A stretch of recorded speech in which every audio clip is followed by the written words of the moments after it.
우리 좌우에 계신 분들과 한 번 더 격려하고 축복하고 사랑을 나누는 인사를 드리겠습니다. 우리는 그리스도인입니다. 잘 될 겁니다.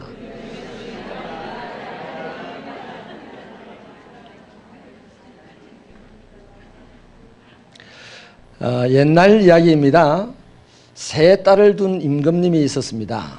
하루는 임금님이 세 딸을 불러서 세상에서 가장 귀한 것이 뭐냐라고 물어보았습니다. 큰 딸은 금이요, 둘째 딸은 보석이요 라고 대답을 했는데 셋째 딸은 소금입니다 라고 대답을 했습니다. 임금님이 의아해서 어떻게 그렇게 값싸고 쉽게 구할 수 있는 것이 가장 귀하다고 하냐라고 되물었더니 이 셋째 딸이 아무런 대꾸를 하지 않았습니다. 그래서 임금님은 껄껄 웃고는 넘어갔습니다.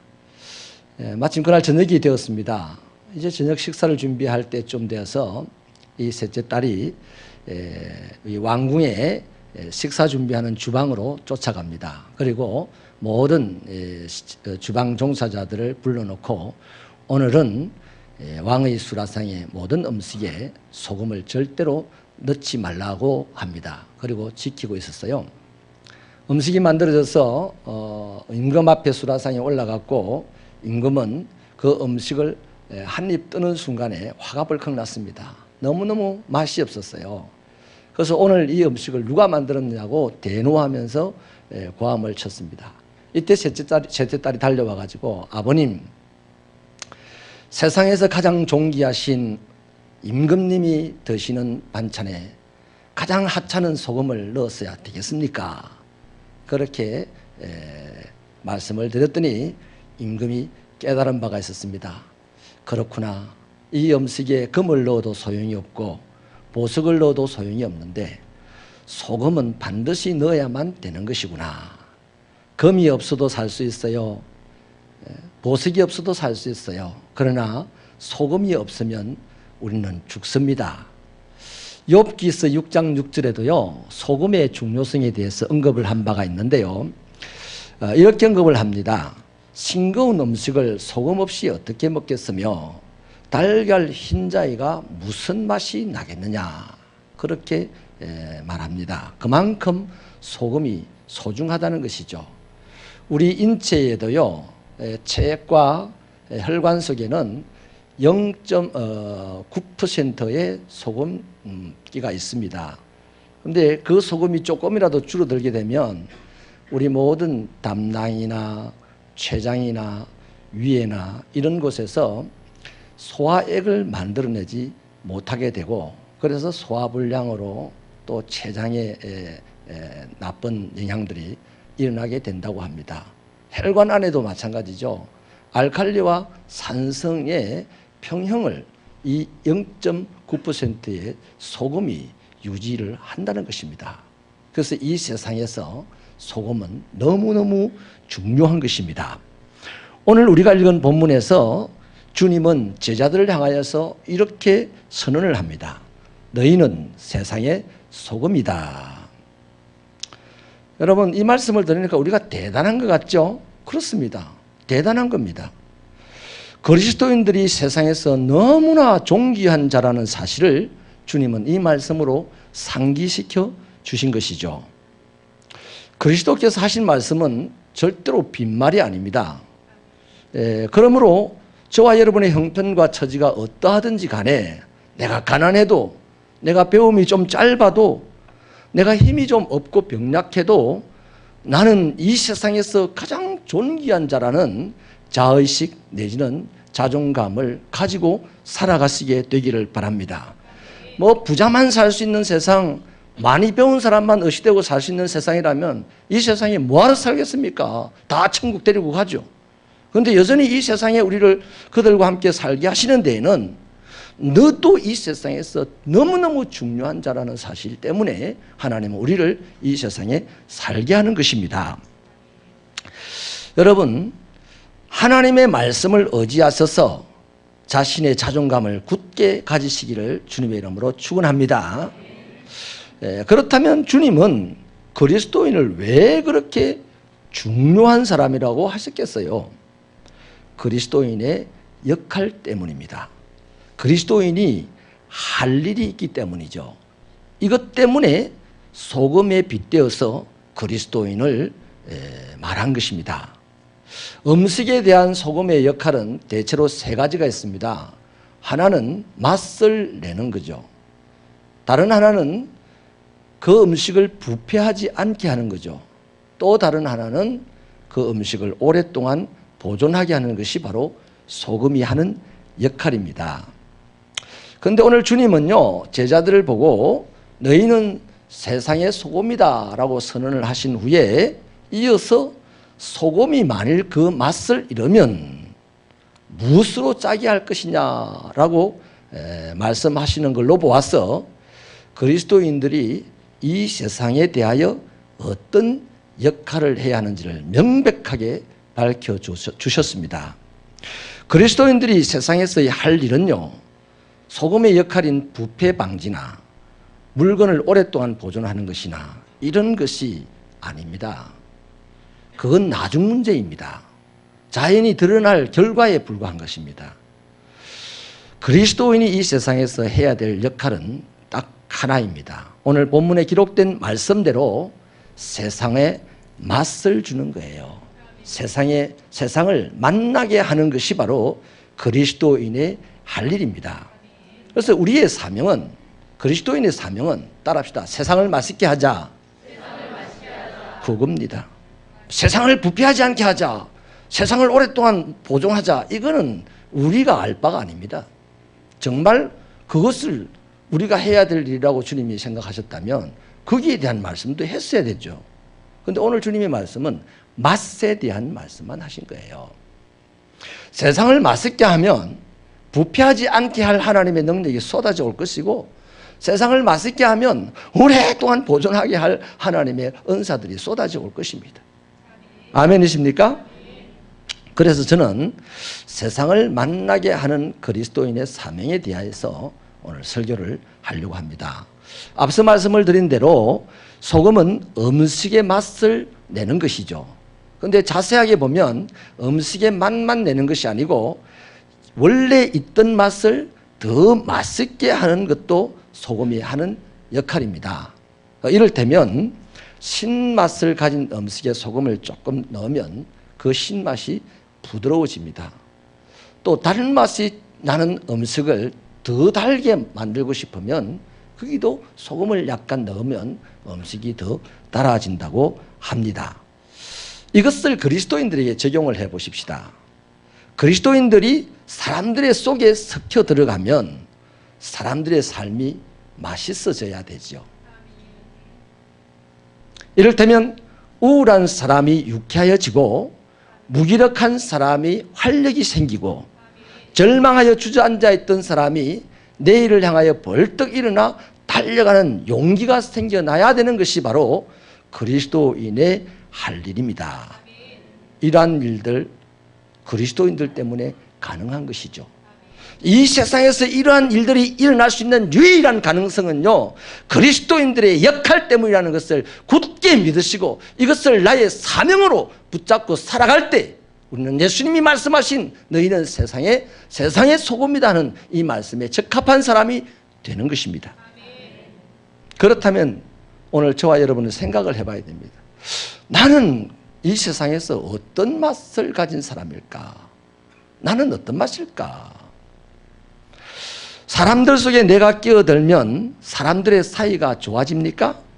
사람들에게 생기가 솟아나고 기쁨이 솟아납니까? 내가 있음으로 말미암아서 그 사람에게 의욕이 생기고 용기가 생기는 걸 보았습니까? 그래서 그 사람들이 항상 모일 때마다 나도 좀 참여하라고 불러냅니까? 그렇다면 그 사람은 소금이 그 짠맛을 잃지 않은 것처럼 그 사람도 예수의 맛을 잃지 않은 사람입니다. 아멘이십니까? 반대로요, 나만 끼어들면 모양이 이상해집니다. 그 모임이 맛이 갑니다. 나만 참석하면 사람들의 사이가 벌어지고 우울해집니다. 내가 참여하는 단체마다 문제가 생기고 깨어집니다. 그렇다면 그 사람은 맛 잃은 소금같이 예수의 맛을 잃어버린 그리스도인입니다. 오늘 우리는 이 두 종류의 사람입니다. 예수의 맛을 간직하고 살아가는 인 사람도 있지만 예수의 맛을 잃어버린 그리스도인도 있다는 것입니다. 예수의 맛을 잃어버린 그리스도인들의 결국이 어떻게 되는가? 맛을 잃은 소금은 주인에게 버림을 당할 것이고 곧 사람들에게 짓밟힐 것이라고 성경은 말합니다. 그것처럼 예수의 맛을 잃은 그리스도인들은 그리스도인이기는 그리스도인이지만 주인 대신 하나님께 버림당하게 될 것이고 그때부터 사람들은 당연히 그를 멸시하고 조롱하고 천대할 것이 틀림없습니다. 여러분, 불편하지만 사실입니다. 내가 그리스도인이기 때문에 나는 하나님에게 절대로 버림당하지 않는다라고 생각한다면 그건 큰 오산입니다. 사울 왕이 그 증거지 않습니까? 사울 왕은 하나님이 세우신 왕이지만 하나님에게 버림을 받았어요. 하나님께서 사울 왕에게 말씀하시기를 네가 나를 버렸으므로 나도 너를 버리노라 말씀하셨으니 그런 차원에서 오늘 이 예수님의 말씀은요 우리에게 심각한 도전으로 받아들일 줄 알아야 됩니다. 너는 세상의 소금이다 이럴 때 우쭐거릴 것이 아니라 맞아요. 나는 존귀한 자구나 귀중한 자구나 하고 자존감은 굳게 가져야 됩니다만 거기에 대한 거룩한 부담감이 있어야 되는 거예요. 그 맛을 잃으면 어디에 쓰겠느냐? 버림당할 뿐이다. 예수의 맛을 잃어버린 그리스도인은 모양은 그리스도인이나 하나님께는 버림을 당한다는 겁니다. 그러므로 세상 가운데서 많은 사람들에게 멸시, 천대, 조롱을 받다가 마지막 이 세상을 떠날 때는 하나님에게로 돌아가겠죠. 저는 우리 새벽교 성도들이 어차피 천국 갈 사람들인데 어차피 하나님의 자녀들인데 이 세상에서 하나님이 날마다 함께 하셔서 우리들의 행사가 형통하게 되고 우리들의 집안이 다윗의 집안처럼 점점 강성하여져 가게 되기를 주님의 이름으로 축원합니다. 그러려면 우리는 예수 맛을 잃지 않는 그리스도인이 되어야 되는 것이죠. 여러분, 지금 우리는요 종말 중에 종말의 끝자리에 살고 있습니다. 저는 그것을 피부로 많이 느낍니다. 종말이 다가올수록 사람들 속에는 이상한 증상들이 일어나게 되는데요. 마치 암 환자가요 처음에는 아무렇지도 않은 것 같지만 말기 암이 되면 그 피부 밖으로 그 증상들이 다 쏟아져 나오는 것과 같은 심각한 증상들이 우리들 사이에 나타나는 거죠. 주님은 마태복음 24장 10절 이후에 이런 말씀을 합니다. 말세에 나타날 증상들을 분명하게 밝혀두셨는데 그때 실족하는 사람이 많고요. 서로 미워하고 서로 고발하고 잡아서 옥에 가두고 거짓 선지자가 일어나 사방에서 유혹하고 또 불법이 성행하고 사람들의 마음에서 사랑이 식어진다라고 했습니다. 이것이 종말의 마지막 때에 나타나는 증상들이었습니다. 예수님이 초림하시는 그 순간이 종말의 시작이라면 지금은 어떻습니까? 아무리 봐도 종말의 마지막 때라고 보지 않을 수가 없습니다. 지금 우리가 사는 세상이 그렇지 않습니까? 예수님이 종말의 마지막 때를 언급한 그런 모습이지 않습니까? 개인주의가 극대화되어 가지고 가족의 개념조차 사라져가고 있습니다. 자식이 부모를 죽입니다. 형제간의 우애는 고사하고 재산 때문에 싸웁니다. 그래서 서글프지만 이런 농담들이 돌아다니고 있죠. 부모가 돈이 없으면 자식에게 버림을 당한다. 부모가 돈이 있으면 자식들이 부모 앞에서 싸운다. 부모가 돈이 많으면 자식이 부모를 죽인다. 이런 서글픈 농담들이 인터넷에 돌아다니고 있습니다. 가족 사이에도 그런데 타인과 타인이 모인 그 속에는 오죽하겠습니까? 맛이 가도 말이 가버린 시대. 그러므로 이 시대는 종말의 끝자락에 와 있는 것이죠. 틀림없다고 생각합니다. 이런 세상이기 때문에 주님은 더더욱 그리스도인들의 필요성에 역점을 두고 강조하신 것이죠. 소금이 맛을 잃지 않는다면 음식의 맛을 내는데 충분히 쓰임을 받듯이 이 종말의 시대에 예수 그리스도를 믿는 그리스도인들이 예수의 맛을 잃지 않는다면 이 살맛이 가버린 세상을 살맛나게 할 수 있다는 가능성을 우리에게 주신 것이라는 거죠. 저는 여러분을 축복합니다. 여러분 때문에 여러분의 가족이 살맛이 나고 당신 때문에 우리 식구들이 고생한다 죽겠다가 아니라 당신 때문에 우리가 살맛이 납니다. 당신 때문에 우리 회사가 살맛이 납니다. 사장님에게도 이 소리를 듣고 동료들에게도 이 소리를 들으면 좋겠어요.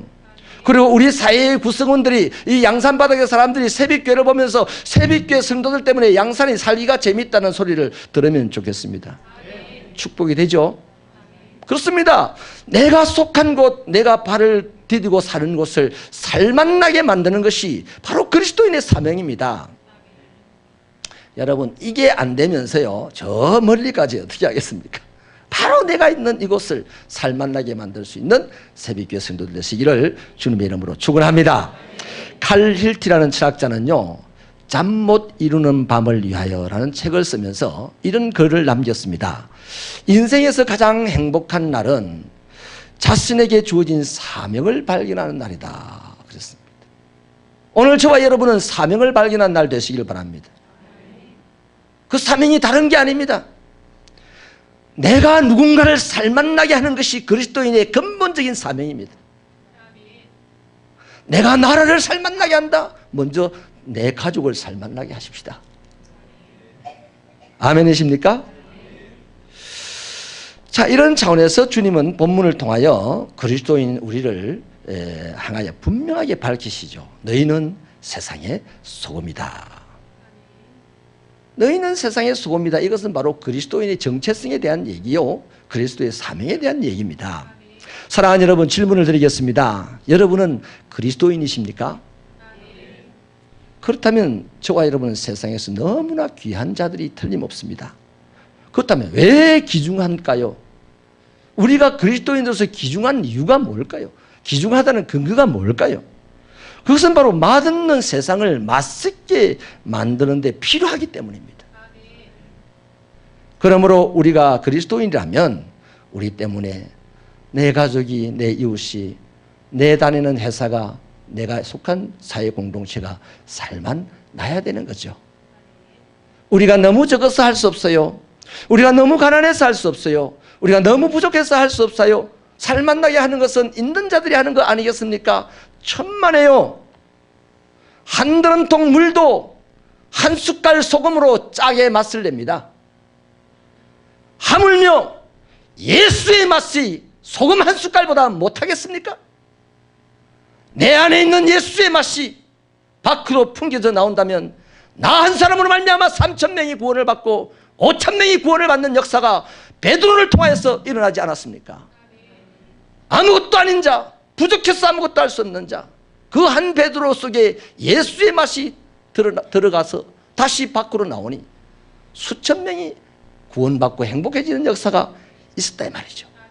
베드로가 얼마나 필요했으면 초대교회 성도들은 베드로가 감옥에 갇혔을 때 밤을 새워서 금식하며 부르짖어 기도했습니다. 그래서 그 필요한 베드로를 하나님께서 다시 옥에서 끌어내어 그들에게 데려다 주지 않았습니까? 예수의 맛은 그 능력에 한계가 없습니다. 소금은요 한계가 있겠지만 예수의 맛은 한계가 없어요. 여러분, 저와 여러분은 구원을 받은 사람들입니다. 이것 때문에 우리는 이 세상에 살아가는 동안 여러 가지 영적인 혜택을 받고 있습니다. 그 중에서 최고의 혜택이 무엇입니까? 죄사함 받은 하나님의 자녀라는 혜택이죠. 그래서 우리는 천국에서 영생 복락을 누리게 될 보장을 확실하게 받았습니다. 성령이 인을 쳐주셨습니다. 그런데 왜 하나님은 그 화려한 영생의 천국에 우리를 당장 데리고 가지 않으시고 여전히 이 땅 가운데 살도록 내버려 두셨을까요? 네가 천국 오기 전에 세상을 살맛나게 해라. 이전에는 세상을 살맛나지 않고 세상을 우울하게 만들었지만 보라, 그리스도 예수 안에서는 새로운 피조물이라. 오늘 너희가 새롭게 되었도다. 예수의 맛을 가진 자가 되었으니 이제 세상을 살맛나게 하고 영생 복락이 있는 천국에서 만나자라고 계획하셔서 이 땅에 살도록 하신 거예요. 아멘이십니까? 그렇다면 저와 여러분이 세상을 살맛나게 해야 되는 것이 사명인데 어떻게 하면 살맛나게 할 거냐는 거죠. 성경에 여러 가지 말씀의 내용, 그 비결들이 있습니다만 저는 원론적으로 오늘 우리가 결심을 하자는 차원에서 원론적인 말씀만 드릴게요. 소금에서 그 비결을 찾을 수가 있습니다. 소금은 단단한 결정체이지만요, 음식에 들어가면서 흔적도 없이 녹아 없어집니다. 그의 흔적을 찾으려면 음식의 맛을 보는 거죠. 음식의 기가 막힌 맛 속에서 소금의 흔적을 우리는 찾을 수가 있지, 소금의 결정체는 볼 수가 없어요. 그리스도인들의 세상을 살아가는 방식이 이래야 됩니다. 부서지고 녹아지고 가루가 되는 삶이어야 한다는 것이죠. 성경은 이것을 희생이라고 합니다. 요한복음 12장 24절에서 주님께서 이에 대해서 말씀하시기를, 한 알의 밀알이 땅에 떨어져 죽지 아니하면 그 형태 그대로 간직하고 있으면 한 알 그대로이고, 죽으면 없어지면 많은 열매를 맺는다라고 하시지 않았어요? 우리 믿음의 주 예수께서 그렇게 사시지 않았습니까? 내가 그토록 닮고 싶은 예수님, 내가 그렇게 따라가는 예수님, 그분이 그렇게 사신 거예요. 그리스도의 희생으로 말미암아 우리가 구원을 얻었잖아요. 예수께서 채찍에 맞아 그 몸이 찢어짐으로 말미암아 우리 몸이 나음을 입었지 않습니까? 예수께서 십자가에 달려 죽으심으로 말미암아 우리가 살게 되지 않았습니까? 그래서 지금은 우리는 살만난 인생을 살아가고 있는 거예요. 여러분, 너희는 세상의 소금이다라고 하신 예수님의 이 선언은 우리를 향하신 간절한 외침이 깔려 있어요. 너희는 세상의 소금이다, 이 말 속에는요, 그 밑에 어마어마하게 큰 힘으로 흐르는 주의 간절한 외침이 있다는 겁니다. 뭐겠습니까? 네가 깨어져야 예수의 맛을 본다. 네가 부서져야 세상이 예수의 맛을 본다. 네가 가루가 되어야 세상이 예수 맛을 맛있게 본다. 이 외침이 간절히 묻어있는 말씀이 바로 너는 세상의 소금이다라는 말입니다. 소금이 덩어리로 있으면요, 모양은 그럴싸한 소금이지만 결코 맛을 낼 수 없잖아요. 그러므로 소금은 아주 녹아 없어지는 만큼 재구실을 하게 됩니다. 이와 같이 그리스도인인 내가 녹고, 내 교만이 녹고, 내 자존심이 녹고, 내 고집이 녹고, 내 자랑이 녹았어. 어느 시에 나는 없어질 때 그만큼 세상은 나를 통하여서 예수의 맛을 보게 되는 겁니다. 그리고 살만 난다고 뛰어다니는 겁니다. 만약에요, 나를 살리고 내 고집을 살리고 내 자존심을 살리고 내 명예를 살리는데 더 애착을 가지고 살아가는 그리스도인이라면 우리는 그리스도인이긴 하지만 예수의 맛을 결탄코 그를 통해서 세상은 보지 못해요. 아멘이십니까? 그래서 이 말씀은 우리에게 심각한 축복이요 심각한 도전입니다. 여태까지 우리는 축복의 입장에서 많이 이 말씀을 이해했지만 이제는 우리 도전의 입장에서 이 말씀을 받아들여야 우리의 남은 여생이 주님의 영광 속에서 승리하는 인생이 될 것입니다. 시인 용혜원이 쓴 너를 만나면 더 멋지게 살고 싶어진다 하는 시 한 편을 제가 읽어드리고 말씀을 마치겠습니다. 너를 만나면 눈인사를 나눌 때부터 재미가 넘친다. 짧은 유머에도 깔깔 웃어주는 너의 모습이 내 마음을 간지린다. 너를 만나면 나는 영웅이라도 된 듯 큰 소리로 떠들어댄다. 너를 만나면 어지럽게 맴돌다 지쳐있던 나의 마음에 생기가 돌아 더 멋지게 살고 싶어진다. 너를 만나면 온 세상에 아무런 부러울 것이 없다. 나는 너를 만날 수 있어 신난다. 너를 만나면 더 멋지게 살고 싶어진다. 여러분, 저는요, 이번 3차 단기 선교를 가면서 두 달 전에 시작을 하면서부터 제 마음에 결심한 바가 있습니다. 진행을 해나가는 와중에 절대로 내가 내 말을 넣지 않아야지. 나는 이제 한번 선교위원장과 해외 선교부장을 한번 믿어보자. 그래서 모든 계획과 하는 일들에 제가 의견을 넣지 않고 그냥 보고만 받았습니다. 그리고 현장에 가서도 말 한마디 않고 따라다니면서 시키는 대로 일을 해보았습니다. 놀라운 일들이 있어요. 얼마나 유쾌하게 돌아가는지요. 얼마나 농담도 재미있게 하고요. 농담을 해도요. 평상시 같으면요. 쭈삣거려서 내가 이 농담 했다가 저 사람이 나를 어떻게 생각할까? 뭐 이럴 수도 있는데요. 아주 말을 하는 것에 대해서 부담감도 없고 경계심도 없고 청년도 앉아서 마음껏 말하고 너무나 행복했어요. 여러분, 나를 내려놓으면, 내가 작아지면 예수의 맛이 커집니다. 그래서요, 놀라운 결과가 하나 있습니다. 우리 35명이 매일같이 대형 버스 하나를 빌려서 움직이는데요. 그 버스에서 생활을 하면서 이제 기사와 부부가 생활하면서 돈을 버는 분인데, 그 부인이 우중충하고 우울해 보였습니다. 근데 이 부인이 우리가 헌당 예배를 마치고 난 다음에 사모님에게 하신 말씀을 제가 전해드렸어요. 사모님, 내가 오늘 설교를 들으면서 내가 어떤 사람인가를 알게 되니까 너무너무 가슴이 아프고, 나 그래서 교회를 다녀야 되겠어요.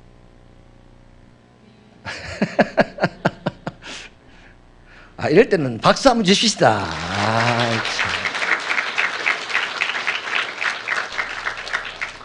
제가 지금 드리고 싶은 말씀 여기 있습니다. 설교 한 자락에 그 사람이 변하겠습니까? 변할 수도 있어요. 그러나 저는 그 이전에 그 사람은 아침 이른 시간부터 저녁 늦은 시간까지 그 차를 이용하는 한국의 사람들 35명이 오르락내리락 차 안에서 이 모양 저 모양의 이야기를 하는 것을 낱낱이 보았습니다. 나는 열심히 일을 하는데 이렇게 어둡게 일을 한다. 나를 위하여 열심히 일을 하는데 이렇게 어둡게 일을 하고, 저 사람들은 남을 위하여서 열심히 일을 하는데 어떻게 저렇게 얼굴이 밝은가? 뭔가 비밀이 있다라는 궁금함이 있었던 거예요. 그래서 그 헌당 예배에 일부러 참석을 했고, 그 말씀을 듣는 중에 예수라는 그분의 비밀이구나 하는 것을 깨닫고 교회를 다니겠다는 얘기를 한 겁니다. 할렐루야. 네. 여러분, 그렇습니다. 이 시간에 저와 여러분에게 도전을 하고 싶습니다. 너를 만나면 내가 더 멋있어진다고 하는 이 시인의 얘기처럼, 우리가 누구를 만났을 때 내가 만나는 그 사람이 당신을 만나면 더 멋있게 살고 싶어요, 당신을 만나면 더 맛있게 살고 싶어요, 이런 사람이 많아지는 여러분의 인생이 되시기를 축원합니다. 그게 신앙입니다. 그게 신령한 신앙입니다. 그때에 우리는 너희는 세상의 소금이다라고 하신 주님의 말씀이 확실하게 우리 것이 되는 것입니다. 기도하시겠습니다.